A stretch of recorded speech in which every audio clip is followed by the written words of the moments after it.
Duas crianças de 9 anos de idade foram feridas em um ataque a uma escola municipal na zona rural de Farias Brito, no interior do Ceará.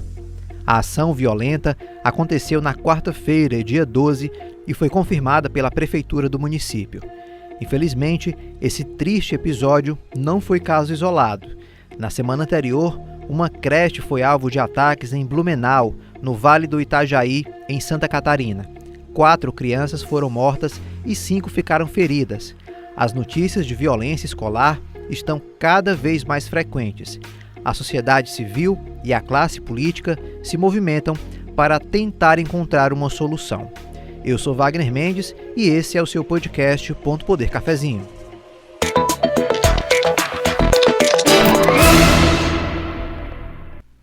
Logo que as notícias do episódio em Santa Catarina foram publicizadas pelos meios de comunicação, o ministro da Educação, Camilo Santana, colocou o MEC à disposição do governo do estado e passou a coordenar um grupo de discussão interministerial para traçar medidas em conjunto, no sentido de conter a onda de violência. O ministro foi convidado a falar sobre o assunto na Comissão de Educação da Câmara dos Deputados e traçou as ações iniciais que estão sendo executadas no governo federal. O que é que nós estamos construindo no Ministério? Qual foi a decisão do presidente? De imediato, porque não ficou parado, convocou um grupo de ministros, porque essa não é uma questão só de educação, essa é uma questão que envolve segurança, inteligência, porque há um problema, senhores parlamentares, grave aqui em relação a esse tema, que é a questão das redes sociais, das plataformas digitais, que nós temos que ter um controle sobre isso. É preciso regulamentar, é preciso ter punição para quem comete crime nas redes sociais, não é só no Brasil, não, no país inteiro. Nós temos redes chamadas Dark Web ou Deep Web, de jovens que estimulam a violência, a morte, o crime. Então, há que ter um serviço de inteligência mais profundo em relação a isso, e é isso que o ministro Dino imediatamente ampliou toda uma equipe para ampliar e aperfeiçoar e aprofundar a inteligência nas redes sociais desse país. Assunto da reunião com os parlamentares, as plataformas digitais entraram no radar do ministro da Justiça e Segurança Pública, Flávio Dino. Nessa semana, o ministro assinou portaria em que obriga as redes sociais a retirarem imediatamente conteúdos que promovam violência depois de pedido das autoridades competentes. As plataformas digitais também precisam explicar ao Ministério da Justiça, em até 72 horas, quais medidas estão adotando para restringir conteúdos que incitem violência em instituições de ensino. Em todo o país, o debate sobre o tema está aquecido. Nessa semana, a Live Ponto Poder recebeu o deputado estadual Renato Roseno, do PSOL, para comentar o crescimento da violência no âmbito escolar. O deputado tem uma vasta experiência na pauta da criança, do adolescente e da educação.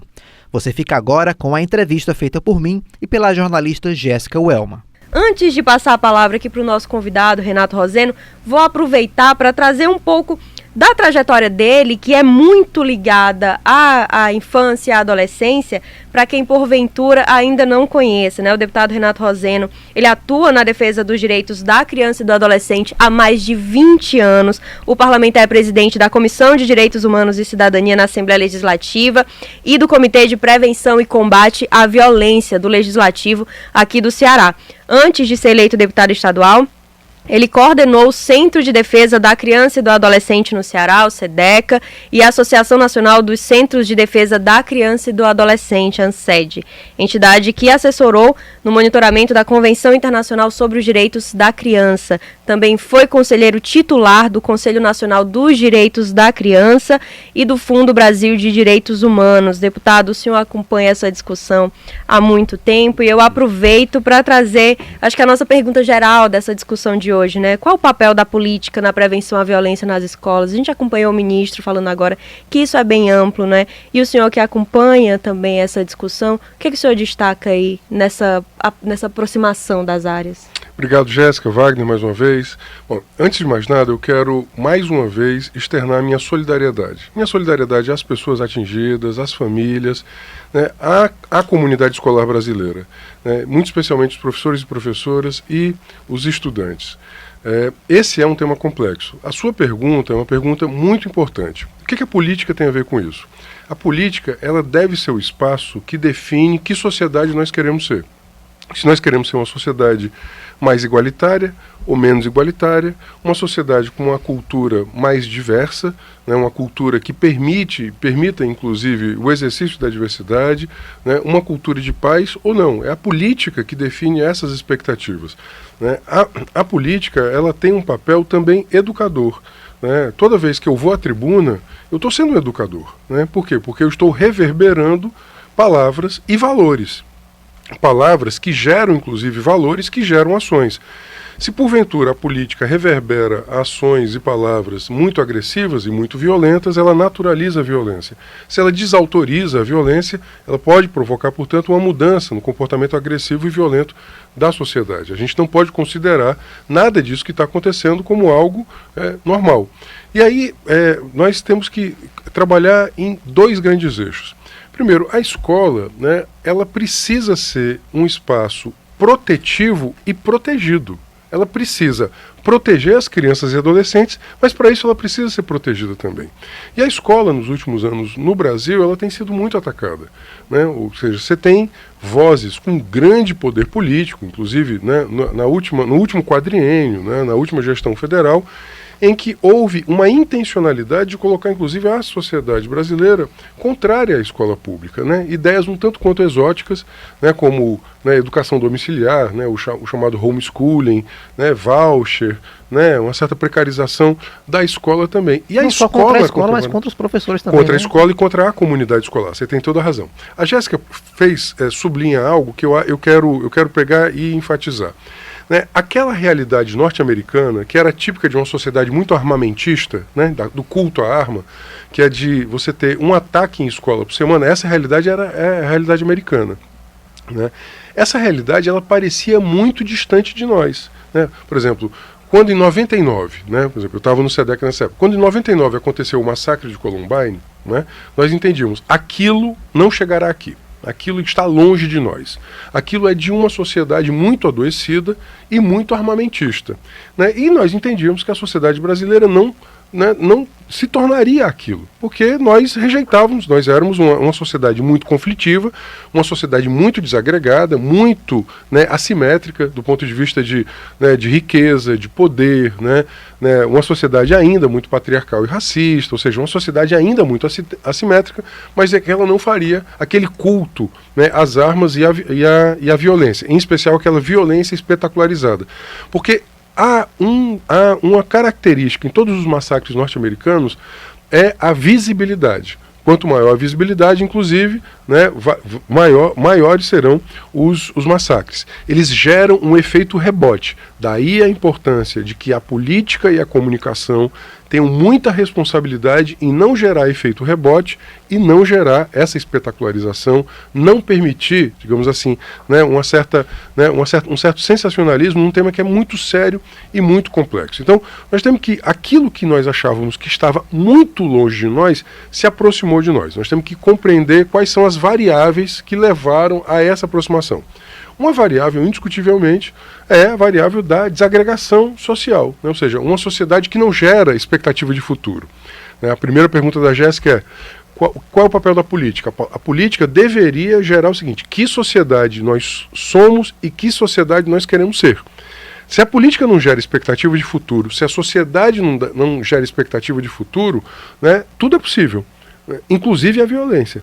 Porque a violência, ela se estabelece na ausência de qualquer expectativa, na ausência de empatia, né, na ausência da ideia de que o outro importa, ou na ausência de limite. Não, ou seja, quando, por exemplo, né, uma criança desfere, né, um ato muito violento contra a outra, ou seja, o que está nisso? Ela naturaliza a violência, ela entende a violência como uma linguagem possível, ela não tem empatia pela outra, ela não compreende a dor, inclusive, que a outra vai sentir, né? E ela não tem qualquer limite de que, olha, isso é possível de ser feito. Isso foi autorizado de alguma maneira. Essa é uma variável importante, ou seja, nós temos uma sociedade em desagregação, e isso é muito importante, uma sociedade cada vez mais desigual. Isso é muito ruim. Tem uma segunda variável, é a variável comunicacional. As redes sociais hoje, né, você tem, né, e os seus algoritmos. Qual é o sentido? O que é o algoritmo? Aquele conjunto de instruções que acaba ofertando para você, seja em qualquer, né, das redes sociais, ofertando um conjunto de conteúdos. Você tem hoje crianças e adolescentes que ficam 8 horas ligadas à internet, algumas ficam mais, né? Isso gera, obviamente, uma dependência, mas gera um efeito que nós chamamos de filtro bolha. O algoritmo mostra para você somente um determinado tipo de conteúdo. Portanto, você não tem acesso à diversidade. Você não compreende que a vida é diversa e que há contrários e que você tem que levar em consideração a dor do outro, o sentimento do outro, que o outro tem que ser respeitado. Esse filtro bolha, ele faz com que você só consuma um determinado tipo de valores, um determinado tipo de ética, um determinado tipo de racionalidade. Se essa racionalidade é violenta, você naturaliza a violência. Portanto, o ministro tem razão. Um ponto fundamental nesse debate não é tanto a ostensividade militar, mas é o ponto fundamental que o Brasil vai ter que encarar, que é o papel das redes sociais. Por exemplo, o modelo de autorregulação, palavras inclusive de uma rede social, não deu certo.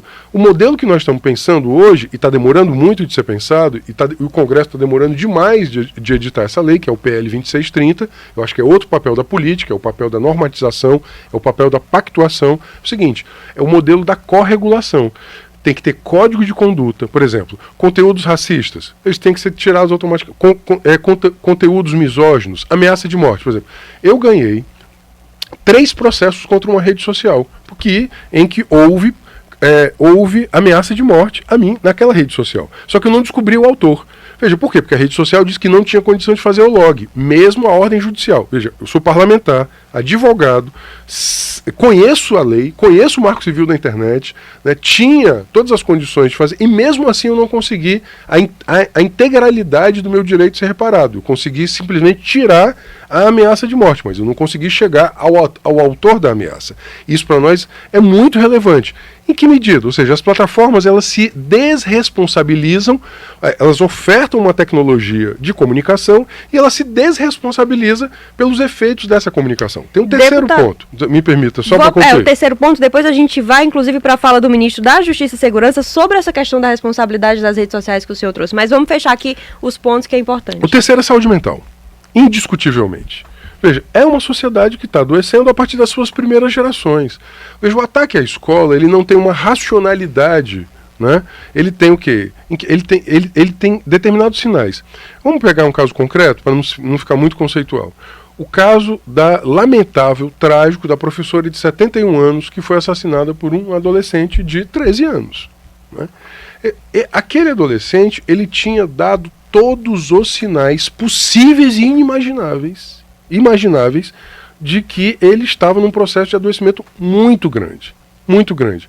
Não houve aí a necessidade de haver protocolos de atenção e serviços de atenção psicossocial. O Brasil tem uma lei desde 2019, a Lei 13.935, que é a lei que determina os serviços psicossociais na rede pública de educação. Nós precisamos fazer isso. Por exemplo, no Ceará nós temos, né, apenas, no caso do nível médio, né, que é o nível de responsabilidade do governo do estado, apenas 62 psicólogos. Isso é muito pouco para 700 escolas, por exemplo.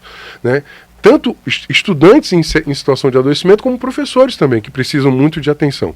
Por isso mesmo, tem uma lei nossa, estadual, que é a Lei 17.253, né, que determina que cada escola tem uma comissão de prevenção e proteção. Essa lei nasceu de muitas mãos. Ela nasceu da SEDUC, né, ela nasceu do Ministério Público, ela nasceu das ONGs, Visão Mundial, Terra dos Homens, ela nasceu de um conjunto de pessoas que lida com o tema infância e diz: a escola, ela tem que se preparar, ela tem que prevenir, ela tem que gerar cultura de prevenção, ela tem que se formar, portanto, ela tem que formar os seus próprios professores e o seu corpo gestor para compreender sinais comportamentais que são indicadores de violência, e ela tem que ter protocolo. Esse protocolo, Jéssica e Wagner, ele tem que estar vinculado à saúde, a rede de saúde, em especial a saúde mental, tem que estar vinculado à segurança pública.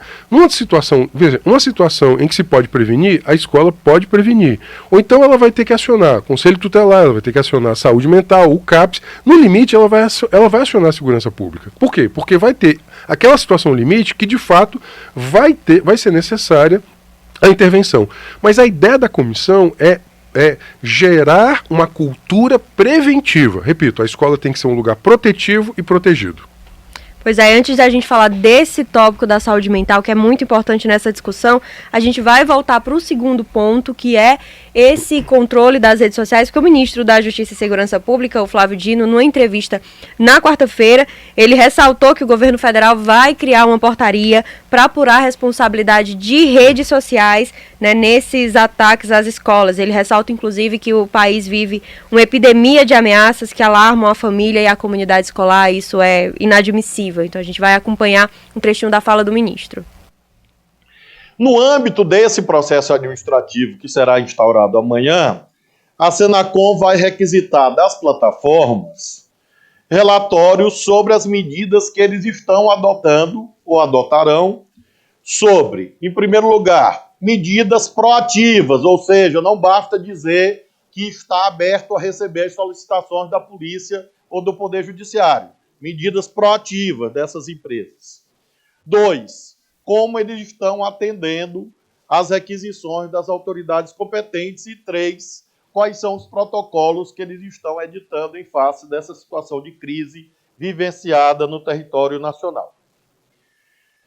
Também no âmbito desse processo administrativo, a Secretaria Nacional do Consumidor do Ministério da Justiça vai requisitar que cada rede social adote uma avaliação dos riscos sistêmicos decorrentes do funcionamento dos serviços, por exemplo, aqueles atinentes aos sistemas algorítmicos. Então, nós estamos determinando que haja transparência em relação a esse mecanismo de moderação de conteúdo ou de recomendação de conteúdo. E nós vamos, nessa notificação desse processo administrativo que está sendo agora determinado, que as empresas nos informem os riscos de acesso a crianças e adolescentes a conteúdos veiculadores de violência, os riscos de propagação e viralização desse conteúdo e quais são as medidas relativas à concepção dos seus sistemas de recomendação de conteúdos, outros sistemas algorítmicos que sejam compatíveis, os sistemas de moderação que eles estão adotando e quais são os termos de uso que eles estão praticando para especificamente prevenir e reprimir a violação, a propagação de conteúdos violadores do dever de cuidado no que se refere à saúde e segurança das crianças e dos adolescentes. Deputado, queria falar um assunto com o senhor, especificamente os professores, né? Que eles ficam ali no meio do fogo cruzado, tem tantas responsabilidades já em relação a eles, às vezes responsabilidades que nem são para eles, jogam em cima dos professores, é uma carga muito pesada. Na sua avaliação, quais são as urgências ali de políticas públicas para dar suporte a esses professores em meio a esse cenário aí de violência que a gente está vivendo? Bom, eu destacaria 3 pontos. O ponto inicial é a saúde mental dos professores, né? Os professores estão solitários, estão em pânico, né? Por quê? Porque, veja, a situação de violência externa à escola, que entrava à escola, já era conhecida, em especial, né, em territórios como o Nordeste do Brasil, o Ceará, os territórios faccionados, as organizações armadas, só que era um determinado tipo de violência, né? Estava muito vinculado à criminalidade aquisitiva, ao assalto, né? Então isso já tinha chegado à escola, né? Isso já havia chegado à escola e isso criava, né, também um medo, o receio entre professores e estudantes, né?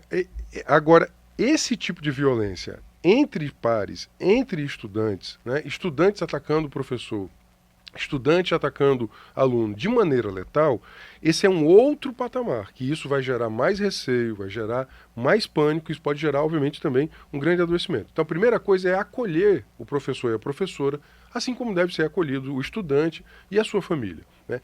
Não se pode criar um pânico generalizado. Por isso, assim, ontem eu fiz um pronunciamento, a primeira coisa que eu disse, temas sérios e complexos têm que ser tratados com seriedade e complexidade. A gente não pode cair num certo populismo sensacionalista, né, para não colocar, inclusive, mais gasolina nessa fogueira, né, do pânico. Então, a primeira medida é de saúde mental. A segunda é de formação. Né? Veja, educar não é só uma transferência de conteúdos. Né? Educar é formar. E nós precisamos um educador que ele perceba sinais que são sinais comportamentais indicativos de violência. Por isso que a comissão é tão importante, a comissão de prevenção. Hoje, na rede pública, nós temos a rede pública do Estado. Né? O Estado do Ceará tem quase 7.600 escolas. 752 são de nível médio. Dessas 712, já tem comissões instaladas. Agora, as comissões elas precisam funcionar criando esse olhar formador. Ou seja, é ampliar a sensibilidade e ampliar as competências e habilidades, né, daquele profissional para ele perceber, né, o que está acontecendo na sua sala de aula. Terceiro, é absolutamente fundamental sair dessa situação de 62 psicólogos, por exemplo. Nós temos que ampliar muito a rede para cuidar do professor, para cuidar dos estudantes. Repito, a lei federal, né, obviamente houve a pandemia, nenhum de nós, né, desconsidera isso, houve a pandemia, mas a lei é de 2019, ela diz: toda rede pública tem que ter serviços de atenção psicossocial. Então, se eu tenho 7.600 escolas, né, no estado do Ceará, da educação básica, né, nós temos que ter, a grande maioria está nos municípios, e obviamente aquelas que são de competência do governo do estado. Nós temos que fazer isso. Agora, um último ponto, se me permite, é a dos protocolos. Tem que saber o que fazer. Por exemplo, o estado do Ceará, né, eu tô colocando isso que existe, porque nessas horas, aquilo que existe é importante que seja conhecido. Por quê? Porque, inclusive, tem muito parlamentar achando que nada existe e com ideias um tanto quanto exóticas, né, como, por exemplo, professores armados. Isso não é razoável. Bom, vamos lá. O Ceará tem uma divisão de proteção ao estudante há 26 anos na Secretaria de Segurança. Né? Essa divisão ela tem hoje ela tem policiais que foram educadores. Hoje, então, eles conhecem a sala de aula porque antes de terem passado no concurso para a polícia, eles tinham sido professores. Então é importante ouvi-los. Por exemplo, eles são acionados, né, ou pela própria escola, né, ou pela PM, ou pela SEDUC, ou pela CRED, mas é importante ter um protocolo, ou seja, situação tal, dispara o protocolo. O protocolo diz, eu vou ter que chamar o Conselho Tutelar, vou ter que chamar o CAPS, né, eu vou ter que chamar a família. Não, nesse caso eu vou ter que chamar a polícia. Mas que tipo de polícia? É o policiamento ostensivo ou é o policiamento especializado para mediação de conflito? Por exemplo, no caso da divisão de proteção à escola e ao estudante, né, eles são treinados para prevenção, né, uso responsável das redes sociais. Voltando à rede social. Qual é a situação que mais chega à divisão de proteção ao estudante? Uso violento da rede social. Bullying, o cyberbullying, né, que é muito, e as ameaças. Eu vou citar uma situação de como isso é perigoso. Né? Uma determinada situação, né, gera-se uma fake news sobre um ato, né, absolutamente banal, gera-se uma fake news numa determinada escola. Essa fake news cai na rede, a organização armada do território toma conhecimento da fake news, né, vai para frente da escola, querendo violentar um determinado estudante ao qual se atribuiu um ato de violência.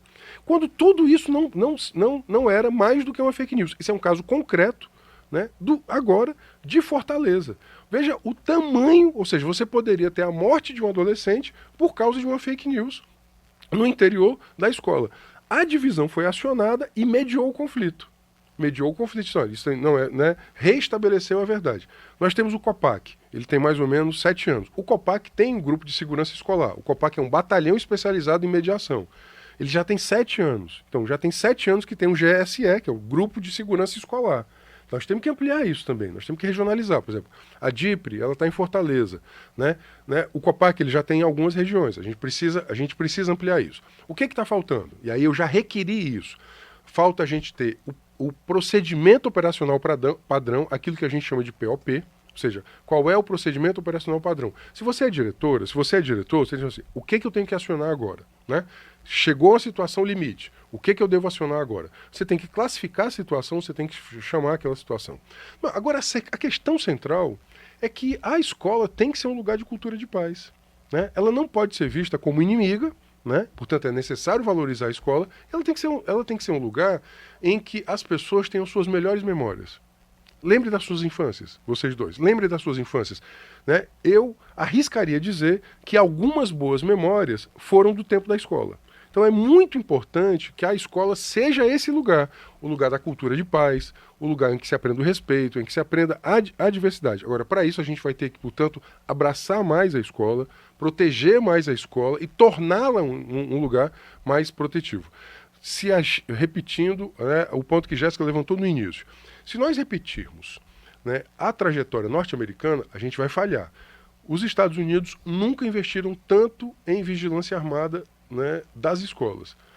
Eles, ano passado, fecharam com 47 ataques. Né? Nunca houve tanta vigilância armada e nunca houve tanto ataque. Não por isso, eu vou, inclusive, citar uma situação de Fortaleza, em que uma escola que tinha vigilância armada, uma escola privada, né, o vigilante foi assaltado. E a arma lhe foi tomada. Portanto, a presença da arma na portaria da escola fez, inclusive, com que houvesse a atração também de organismos armados. Nada do que eu estou dizendo aqui é simples, nada do que eu estou dizendo é fácil, nada é num passe de mágicas, mas é o necessário. Nesse momento, ao lado da nossa solidariedade, ao lado da nossa disposição de não ampliar o pânico, nós temos que fazer duas coisas. Nós temos que ter protocolos emergenciais, procedimentos emergenciais que passem por isso, por exemplo, que o ministro falou. É necessário, né, ampliar a inteligência policial. Por exemplo, você citou que a polícia cearense já tem perfis, mais uma vez a rede social. Bom, isso, veja, a ausência de lei, por que o ministro da Justiça tem que editar portaria administrativa? O Congresso não está fazendo seu papel. O PL 2630, ele está tramitando há 2 anos, né, que é o chamado PL das fake news. Nós precisamos dessa lei. Veja, o modelo de autorregulação, ou seja, deixa que as plataformas cuidam dos seus termos de uso, não deu certo. O modelo que defendemos é o de corregulação. Código de conduta, um órgão regulador, né, direito, obviamente, todos os procedimentos objetivos. E, sobretudo, né, não permitir a disseminação de desinformação e nem de conteúdo violento e odioso. E aproveitar esse momento, né, deputado, para lidar com esse assunto aí da PL das fake news de uma forma corajosa e séria, né, porque alguns parlamentares acabam colocando aí essa discussão numa rota aí de censura ou de algo parecido para tentar evitar que essa discussão ela seja feita de uma maneira... Não tem nada a ver com censura. Veja, ninguém tem, entre aspas, o direito de liberdade de expressão, entre aspas, de ser racista. Veja, ninguém pode pegar uma rede social, montar um perfil falso e fazer uma ameaça de morte. Ou então, por exemplo, o caso daquela mãe que foi espancada no interior de São Paulo porque atribuiu-se a ela um crime que ela não cometeu. Né? E ela foi levada à morte, ela foi assassinada. Veja, esse direito, o direito de mentir não existe. Não existe esse direito. Existem outros direitos. Não existe direito de mentir, não existe direito de falsear, não existe direito de atacar a honra das pessoas, né, de atacar, de ser preconceituoso. Isso não existe, então não tem nada a ver com censura. É código de conduta regulado. Agora, nós precisamos de um órgão regulador. Isso não é novo no mundo. Né? O Brasil pensa, não. O DSA, o DSA, né, europeu, da União Europeia, é o seguinte, é a lei de serviços digitais. A União Europeia viu que a autorregulação, que as plataformas estavam muito orientadas ao lucro, viu que a autorregulação não ia dar certo, a União Europeia instituiu uma lei de corregulação. É assim que funciona. E a gente precisa avançar nessa discussão em meio a todo esse debate da questão da segurança nas escolas. O governo aqui do Ceará anunciou uma cartilha. Hoje teve uma coletiva de imprensa com o secretário da Segurança Pública, Samuel Elânio, falou sobre essa iniciativa dessa cartilha para orientar professores, diretores, alunos, pais. A gente sabe que essa questão envolve a todos nós da sociedade. A gente vai acompanhar um trechinho da fala dele. O intuito da gente era divulgar hoje uma cartilha para que seja difundida entre as escolas, os diretores, os alunos, os pais e todo mundo que está envolvido nesse trabalho, e assim a gente conseguir evitar maiores problemas, uma atuação conjunta de todos. E o sindicato das escolas particulares também esteve presente, está também empenhada né, nesse trabalho em conjunto, integrado, e com isso a gente tem certeza de que vai conseguir êxito nas ações, maiores problemas serão evitados, e a ideia é que não apenas nesse período que estamos vivenciando agora, mas que a gente consiga formatar um trabalho, um protocolo para que qualquer outra ação ou ações nesse sentido a gente consiga evitar previamente e trazer paz e tranquilidade para as escolas, para os pais e para os alunos também.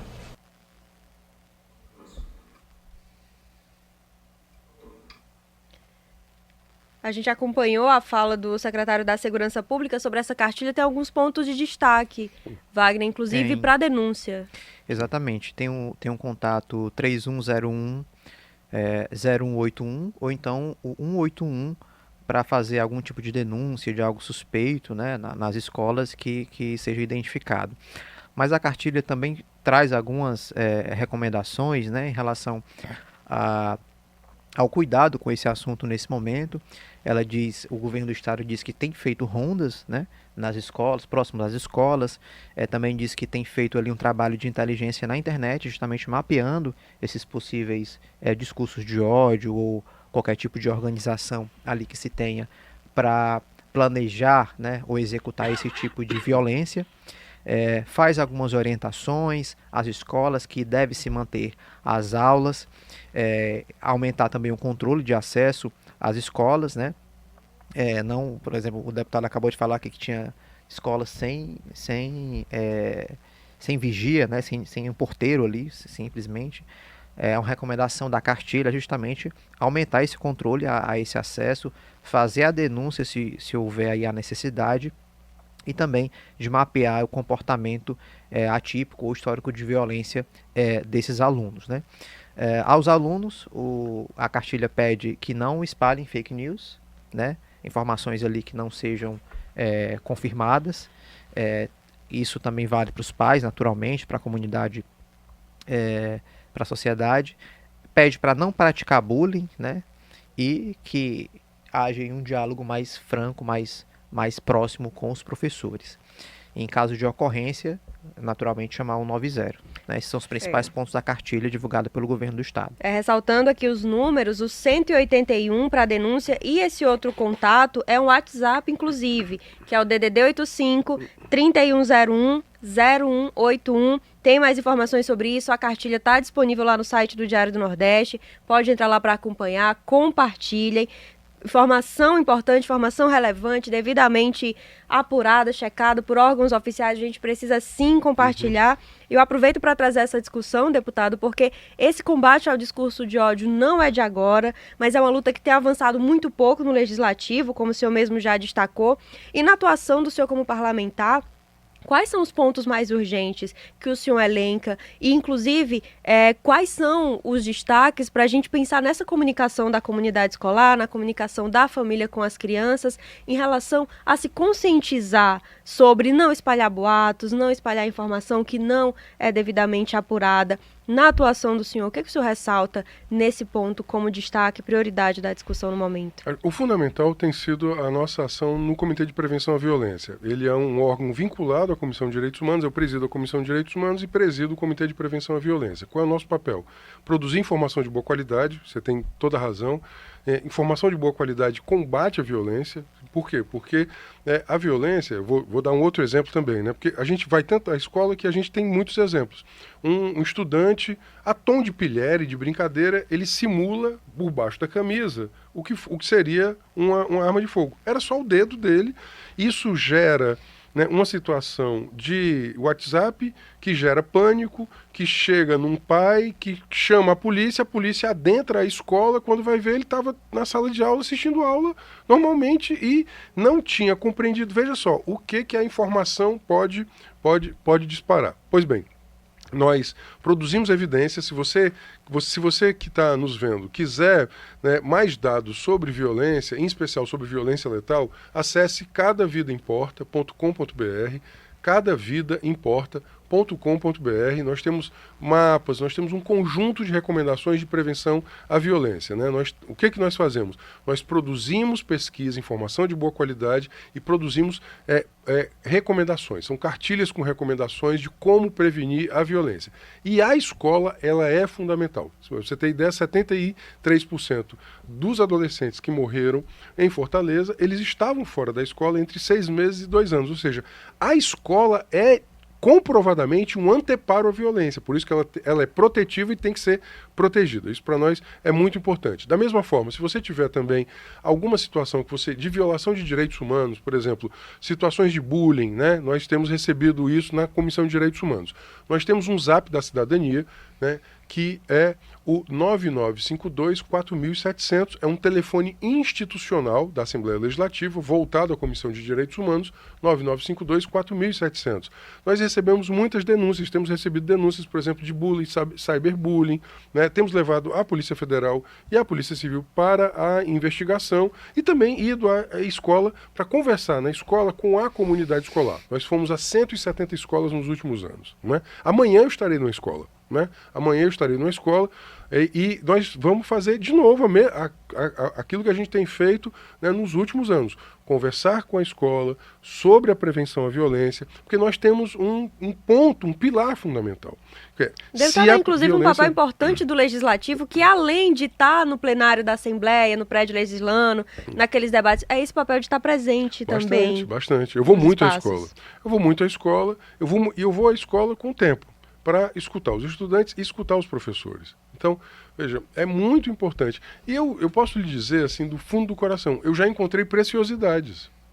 Sabe, em situações absolutamente diversas, territórios muito faccionados, você encontra verdadeiros oásis. Você vai encontrar aqueles educadores que choram e nunca abandonariam a escola, choram de paixão pela escola, por exemplo, porque são absolutamente vocacionados. Esse professor, ele é insubstituível, ele está talhado para aquilo, ele ouve, ele gera relação de confiança, é super importante, ele tem que ser valorizado. Então, da mesma forma, né, grêmios estudantis, organizações, grupos de arte. Muito recentemente eu fui a uma escola no Castelão em que havia um grupo de percussão, né, maravilhoso, né, que foi, por exemplo, a Conceição Evaristo foi visitar uma escola pública cearense. Por quê? Porque havia uma professora que de maneira muito ousada, ela disse, não, vamos fazer aqui um grupo de literatura sobre Conceição Evaristo, né? Aí aquilo encantou as pessoas, a escola inteira foi mobilizada e a própria Conceição foi lá, por exemplo. Isso é muito importante.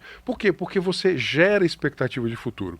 Tem um documentário que eu gosto muito, né, que é Nunca Me Sonharam, né? Que é uma fala de um estudante de nível médio no Ceará que diz assim, olha, as gerações anteriores nunca me sonharam. Essa fala é uma fala muito grande. Se o Brasil não voltar a sonhar um futuro melhor para os seus filhos, para as suas gerações, veja, não há expectativa de futuro. Se não tem expectativa de futuro, a violência fica autorizada. Porque eu desautorizo a violência quando o outro importa e quando há futuro. Né? São duas questões fundamentais para não haver violência. O outro me importa e eu tenho algum futuro. Eu tenho portanto, que cuidar desse futuro, portanto, eu também não serei violento, até para não serem violentos comigo também, numa situação de reciprocidade. Então, é muito importante. Eu tenho ido muito às escolas, né? Fui a mais de 170 escolas, amanhã eu vou de novo à escola para repetir todo esse trabalho que a gente tem feito. E queria fazer um convite. Amanhã, às 15 horas, nós vamos estar recebendo o secretário nacional dos Direitos da Criança do Brasil, né, o doutor Ariel de Castro Alves. Ele é um advogado, nós nos conhecemos já de longa data, ele vem dar uma palestra em Fortaleza pela manhã e à tarde nós vamos fazer uma palestra com ele lá na Assembleia Legislativa, debatendo, obviamente, a política para a infância, né, os direitos humanos da infância e, obviamente, esse tema será o tema de destaque, né, porque é o tema que está nos atravessando. Então, duas coisas, afastar os pânicos irreais, né, isso que vocês já colocaram, né, que a cartilha, eu estou divulgando também a cartilha que a Secretaria de Segurança fez, porque eu acho que é importante isso, ou seja, afastar isso, prestar a nossa solidariedade e acionar os nossos canais de prevenção e proteção. Então a gente tem que ter protocolo, tem que ter comissão, tem que ter serviço de atenção psicossocial. Enquanto essas coisas maiores não vêm, nós vamos ter que fazer de fato algumas questões emergenciais, porque a gente não pode esperar o próximo ataque. Então a gente vai ter que, agora mesmo, de maneira muito emergencial, montar circuitos de proteção que possam ser acionados. Ter mapa de risco, ter um mapa emergencial, mas não esquecer da tarefa de casa, que é proteger a escola para que ela seja protetiva, gerar as comissões de prevenção em cada uma das escolas e serviço de atenção psicossocial. Cuidar dos professores, cuidar dos estudantes, que é cuidar da sociedade. Pois é, olha só, recado muito bem dado, deputado, muito obrigada pela participação, o senhor trouxe uma contribuição muito importante, muito relevante, inclusive compartilhem o vídeo da nossa live, porque é um debate fundamental para muita gente, não só quem tem filho na escola, não só estudantes que estão na rotina da escola, a educação nos atravessa, a responsabilidade de todos nós. Wagner, muito obrigada também por estar com a gente nesse debate. Obrigado, Jéssica, obrigado, deputado, pela presença, Wagner, obrigado a todo mundo que nos acompanhou aí na live de hoje. Então é isso, pessoal. Essa edição do Ponto Poder Cafezinho vai ficando por aqui. Para quem quiser acompanhar nossos próximos episódios, estamos no Spotify, Deezer e Google Podcast. Até o próximo episódio.